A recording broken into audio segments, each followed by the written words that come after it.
Hey family, welcome to yet another edition of Plant Dominant Dollars with Nina Fletcher. I am your host, Nina Fletcher, and today I wanted to answer yet another question. And first of all, I want to thank all of you for watching. We truly appreciate you because we're doing this to help others. So when you ask questions and you send things through, that really helps us to know what to incorporate on the other shows and also how we can better assist you. So the question for today is, what can I do to get rid of iced tea? Well, first let me say there are some great herbal teas that you can make iced tea out of. Okay, so you get rid of the caffeine and all that other good stuff. I'm getting the feeling that you're probably making your iced tea with like white sugar and all that other good stuff. You're probably even buying iced tea. So what I did was I figured I'd introduce an alternative to you. It's not exactly tea, but it has some great health benefits. And I'm referring to the Sorrell Flower. So this is sorrel, or what some call Jamaican hibiscus. It is a flower. It is generally dried, okay? But a lot of times if you go to the islands, in particular Jamaica, they'll make sorrel drink out of fresh hibiscus or fresh sorrel flowers. But because it blooms in, I believe, December, it's a winter flower. So sorrel basically blooms, I believe, in December. So when we get it over here, say in the States, it's generally dry because there's no way you're going to get fresh sorrel leaves over here like that. So I'm going to be making sorrel today. And we're going to be putting a few variations, and I have two different kinds of glasses, so you can guess which one is for which. Day, night. So I figured I'd give you tea, but a little bit better than tea. So let's get cracking.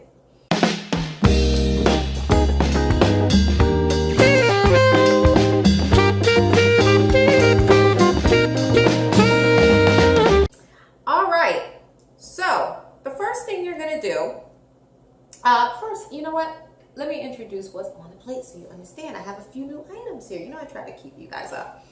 So, who knows what this is? You got it. Cinnamon stick. Now, in this recipe, y'all, the cinnamon has to be a cinnamon stick. Do not try this with sprinkled cinnamon. You know, that cinnamon. Don't try it with that one because it does not work. You need the full benefits of the cinnamon bark. Do you know that cinnamon comes from the bark of a tree? It does. So that's why it's curled. They sort of shave it and it curls and it dries, right? So you're going to use a cinnamon stick. Okay, no sprinkled cinnamon for this. Okay. You're also going to use, who knows what this is? That's right, cloves. It's cloves. And for those of you who, you know, were heavy meat eaters during Christmas, these are the little things that they stick in the ham, right? Cloves are excellent. You can just basically pick one up, chew it. You know, sometimes I just chew cloves for fresh breath, but they say, I have not experienced it, knock on wood. They say cloves keep away the flu or help you to heal from the flu. So, haven't tested that one yet, but that's what they say. But these are cloves. That's what's going in. And I have some things that I like to garnish my my sorrel with. This is a kiwi. You have your strawberries. We're going to be using ginger, okay? And we're going to be using lime and lemon. Not key limes. I mean, you can, but I'm using lime and lemon for this. And the variation is going to come in where we're going to put a little pineapple juice up under one. And we're going to do something a little bit special for the other. So Now we can get cracking. First thing you're going to do is go ahead and you're going to take probably about 1.5 cups of dried sorrel leaves, okay? And this is really, really major easy, okay? So you take about 1.5 cups of dried sorrel leaves. You're going to put it in cold water, okay? So you're going to put the 1.5 cups of sorrel leaves in some cold water, and if you take a really good look, I have had these sorrel leaves sitting in cold water. This stove is not on. It's on cold water, and I've had them sitting here for about a half an hour or so. Now listen, some of the traditional recipes have it where you leave the sorrel sitting in cold water all day, and it gets this nice deep rich flavor. I will tell you what, probably for medicinal purposes, that's probably the best way to do it. But I ain't got all day. So what we're going to do is we start it off in cold water.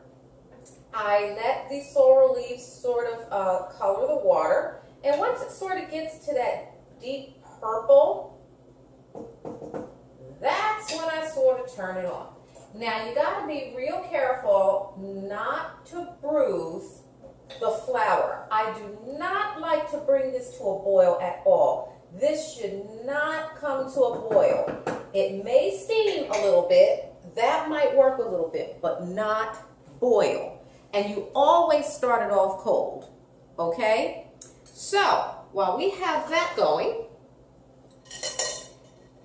let me show you what we're going to put in. First thing I go for, this is a ginger root. You're probably just going to take maybe that much. You don't want it too gingery tasting. Go ahead and peel it off. And I mean, again, I could have used a peeler, but why? Just do it this way.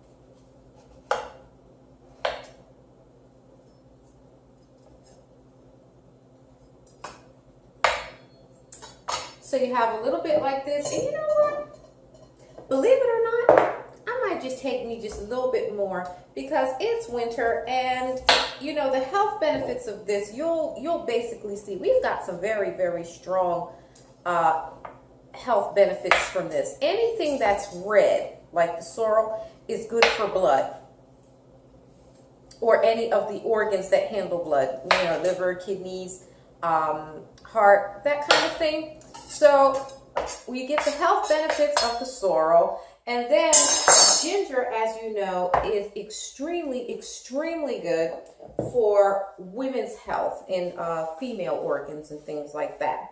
So what you want to do is you're going to take the ginger, and I'll show you the 2 pieces I put in there, see? Okay, they're nice and peeled, they're nice and clean.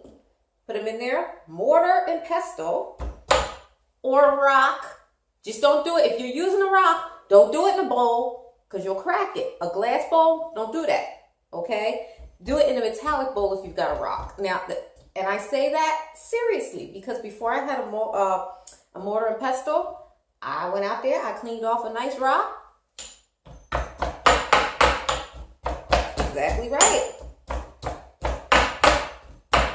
So what you want to do is you want to make sure this is nice and smushed. Excuse my face. It's one of my favorite things to do.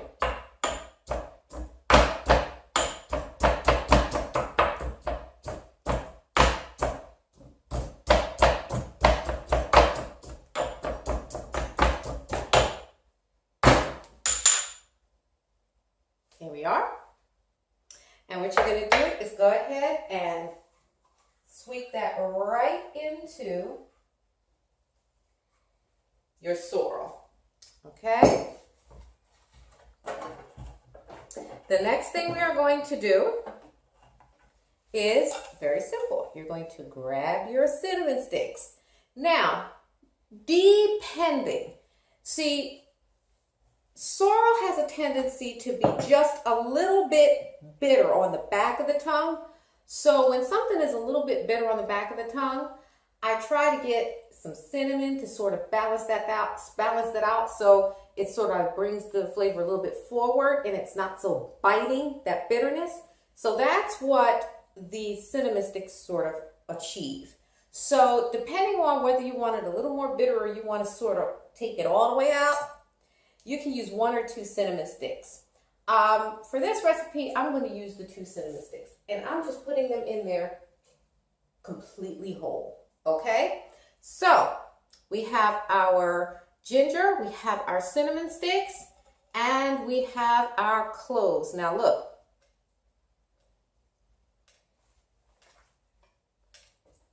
believe it or not, you only need to use about 7 good cloves. And yes, I have counted the cloves over the period of time that I've been making this recipe. For me, 7 works. No more. You don't need to put a whole handful of cloves in anything. You're just looking for a little bit more rounded taste. Okay? So about 7 cloves, okay? Plop them right in whole. Give it a little stir.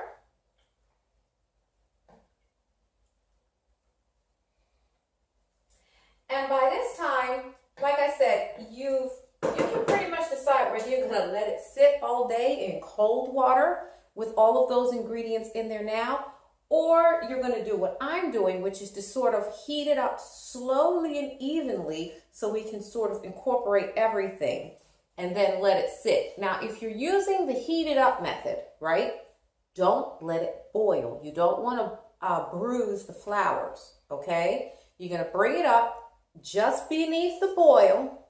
Then you're going to turn it off and let it sit for a couple hours, like maybe 2 or 3 or so. There are days where I let mine sit all day because I like the deeper flavor of it. So what I'm going to do is I'm going to let this sort of do its thing, right? And then I'm going to come back and I'm going to pick up where we left off because we still have yet to sweeten it and put our acidity in it. Okay? So I'll be right back. All right, now I want you to remember, family, okay? Generally, this is completely cool by the time you get ready to do that. But I'm doing this on TV, so it's still a little bit warm, okay? So bear with me. Okay. So what you're going to do, take your sorrel off the heat, let it cool down, okay? You're going to strain it.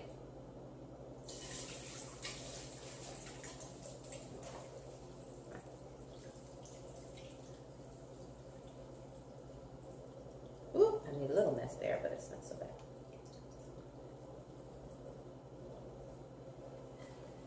So you make sure you strain it out.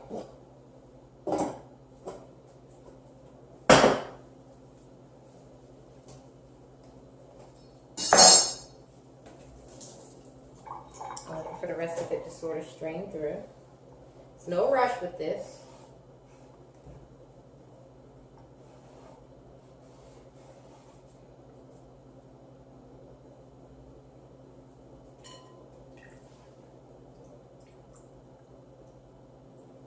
Make sure you get all the little flower pieces out.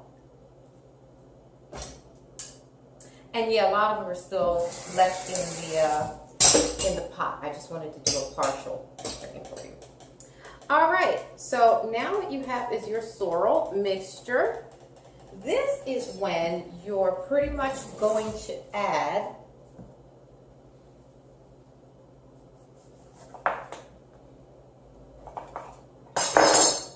not a whole lot, just squeeze a lime.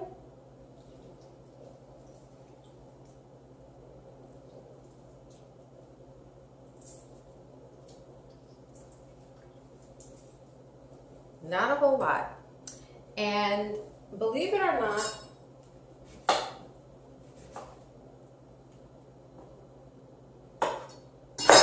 I like a little squeeze of lemon. Okay, not a whole lot. And just to give you an idea of what I did, see? A little bit of half lime, a little bit of half lemon. You don't want it real bitter because remember the flower itself can tend to be a little bit bitter sometimes, okay? So you squeeze those two things in. And where's my, oh, here we go. Give it a little stir. Now, it's at this time that you want to start sweetening it up. Now, you all know my favorite, grade B maple. Now, you can use dark amber A as well, but this is when you start doing it to taste. That's about a quarter cup. Some other alternatives for this would be organic cane, okay? Now to be honest with you, in terms of organic cane sugar, on occasion, and I might make this an occasion, I'll put in maybe a tablespoon or two. That's about 2 tablespoons. But I don't traditionally put a whole lot in there. Sometimes the organic cane sugar does give it another level of sweetness to be able to work with. So, you know, in that case, organic cane, cool. Not granulated white. Granulated white sugar is derived from beets. But it's such a bleaching process, it's not really great for you. If you're going to use any type of a sugar, make it like organic cane. And if you notice, it's a little bit brown, okay? So it's got, you know, it's coming from the sugar cane itself. And I think one day what I'll do is I'll bring in a sugar cane so y'all can see it, so you can sort of understand what it is. So that essentially, after you get the sweetening process together, is your sorrel. Now, I'm going to give a little taste. It's good. It actually needs, this is just me.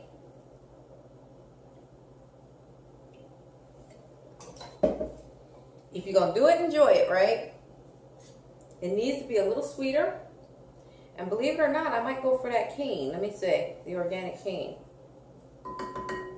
Let's see. I poured a little bit more of that in there. See, this is where the taste testing sort of comes in. You just got to sort of taste and test. Yes, I've rinsed it off. Okay, let's see.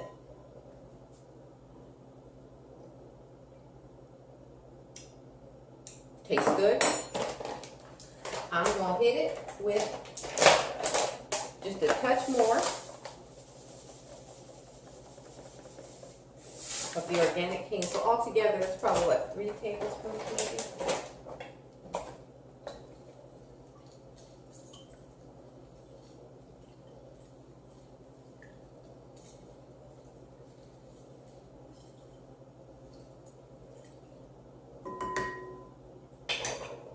Rinse this off. I'm going to give it one more taste, y'all.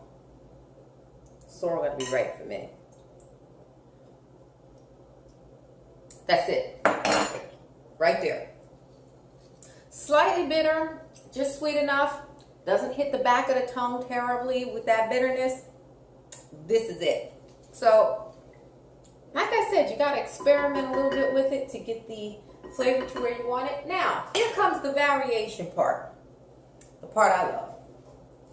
And if you'll excuse me, I have to get a smaller glass so you can see what I'm doing. Sometimes a little bit of, this is pineapple juice, okay? A little bit of pineapple juice is not bad under sorrel. So we're going to take this glass. See that? Just a little bit of pineapple juice in the bottom.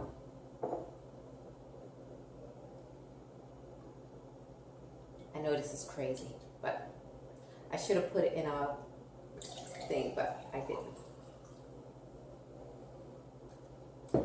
Grab some ice.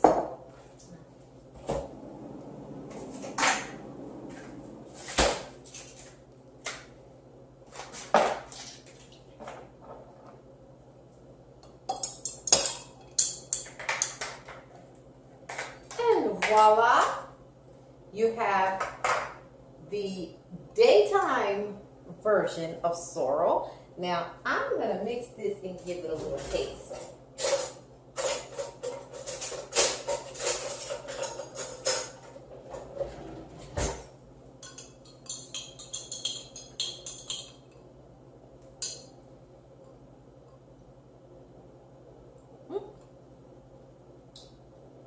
Yeah, that's it. Perfect. And then you have the nighttime version of sorrel. And again, this is just me. I like to pour just a little bit of pineapple juice in the bottom of the glass. Right? And of course, now this you would just have in a, separate container. I just didn't strain it out into a container yet. Pineapple juice, a little bit of sorrel, a slight bit of Myers Dark. That's about an ounce. A little bit of ice.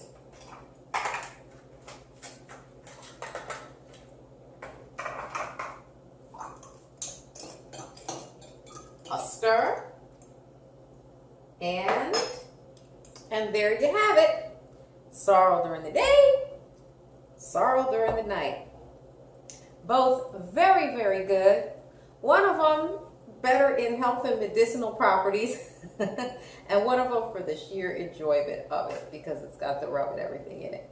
And thank you again for joining us for another edition of Plant Dominant Dollars with Nina Fletcher. Bon appetit. Thank you for watching Plant Dominant Dollars with Nina Fletcher. Don't forget to like and subscribe. Tune in next week when Nina takes on for our movement show here on Plant Dominant Dollars with Nina Fletcher.